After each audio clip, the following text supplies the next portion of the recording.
میں سمجھتا تھا کہ گیم از اوور، لمبی ٹیسٹ اننگز کا آغاز ہو گیا، لیکن نہیں بتایا گیا کہ گیم تو ابھی شروع ہوئی ہے۔ جو پیش بندی کر سکتے تھے کرنے والوں نے کر لی، اب چال کی باری دوسروں کی ہے۔ مومنٹم بنے گا، سنبھالنا دل بدل مشکل ہوتا جائے گا، لیکن فیض حمید کے ساتھ خان کا کیس جوڑنا ہے تاکہ اسٹیبلشمنٹ کے اندر یعنی فوج کے اندر بغاوت کا کیس بنا کر ملٹری ٹرائل کر سکیں، جس میں عمران خان کو سزائے موت سنائے جانے کا خدشہ موجود ہے۔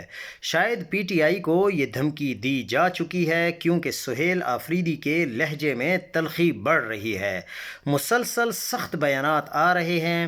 انصاف اسٹوڈنٹس فیڈریشن کو متحرک کرنا بھی اسی سلسلے کی ایک کڑی معلوم ہوتا ہے۔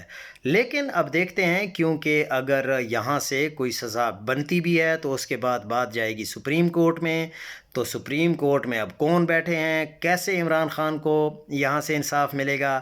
لیکن اس کے بعد اب عین ممکن ہے کہ پھر سپریم کورٹ میں اگر فیصلہ خلاف آتا ہے تو انٹرنیشنل کورٹ آف جسٹس میں بھی جانے کا شاید چانس بن جائے، کیونکہ عمران خان کے بیٹے چونکہ انگلینڈ نیشنل ہیں، وہ اپنے باپ کے لیے شاید انٹرنیشنل کورٹ آف جسٹس میں پھر چلے جائیں سپریم کورٹ کے بعد۔